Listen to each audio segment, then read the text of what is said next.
Hello and welcome to a very special Women's Day special segment where we will discuss how women and entrepreneurs are rising in the country. We have seen more women leaders as far as the corporate world is concerned. We've also seen women startups on the rise and women led development take center stage. So, all of those factors coming into play at the moment and how they will shape our economy going forward. To discuss this, we are joined by Mitali Nikor, senior economist. Thank you so much for joining us. Happy Women's Day. Every day is Women's Day, as they say. And women led development really taking center stage, depicting a change across India Inc., startups altogether now, as well as more women really stepping out and participating in the workforce altogether. So, your thoughts? So first of all, Sakshi, a very, very happy Women's Day. I think both of us are in bright colors today, in celebration of our femininity and of our feminism in many ways. And, I think it's such a good time to be an Indian today and an Indian woman today because the way we've come forth, right, in the workplace, this is the highest labor force participation rate that's been there in India since the last 2 decades. We've been starting to see now this increase in female labor force participation, and also this increase in female labor force participation really being driven by self employment. Entrepreneurship amongst women is at its highest point. We have almost 1.2 crore self-help groups, that exist across the country, not only in urban areas, but in rural areas. So rural women entrepreneurship on the rise.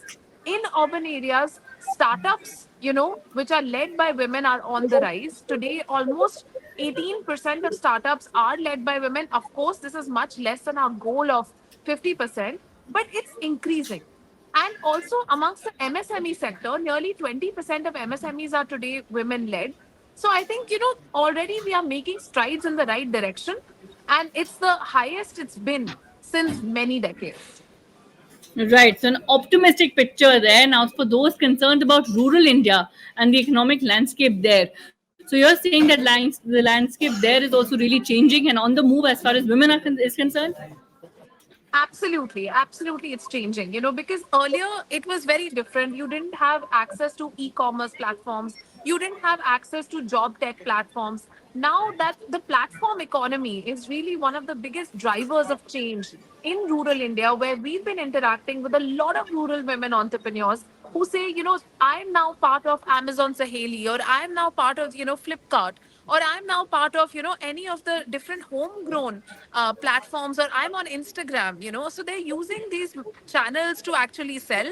Again, I'm not taking away from the challenge of the gender based digital divide that does exist, and there are a lot of women who are excluded from these platforms as well.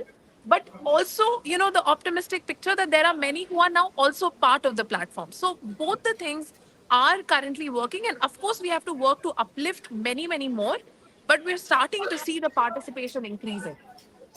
Right. And we're also seeing a rise in financial literacy as far as are concerned altogether. How women now are increasingly taking charge of their money. So, do you think all of these factors, like you said, is also impacting the rural woman in India?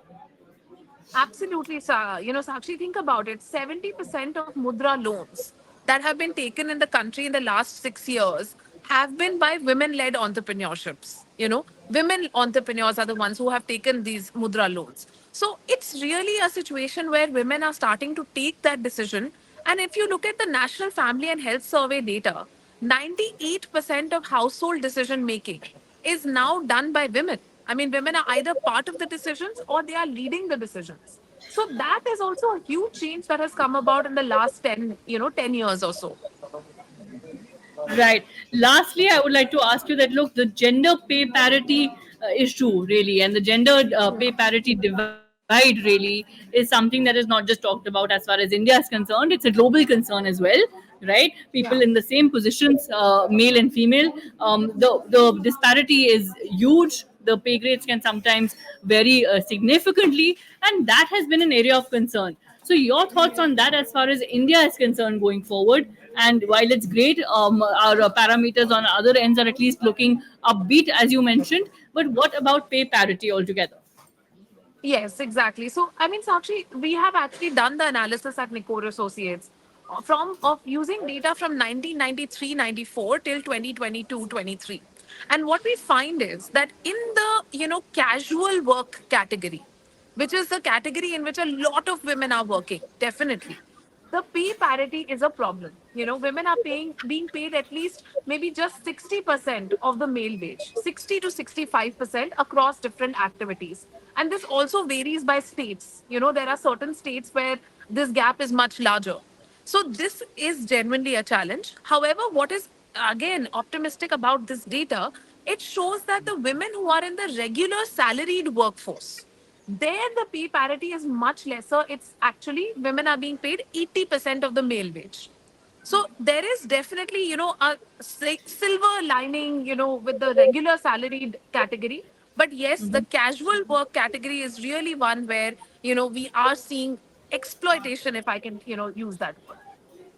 Right. So, with the hope that all of this will change and continue to look upbeat, and the fact that all of these factors that you discussed really will be looked at going forward, we end this special segment. But thank you so much for sharing your thoughts and your insights as always. Thank you for this interaction.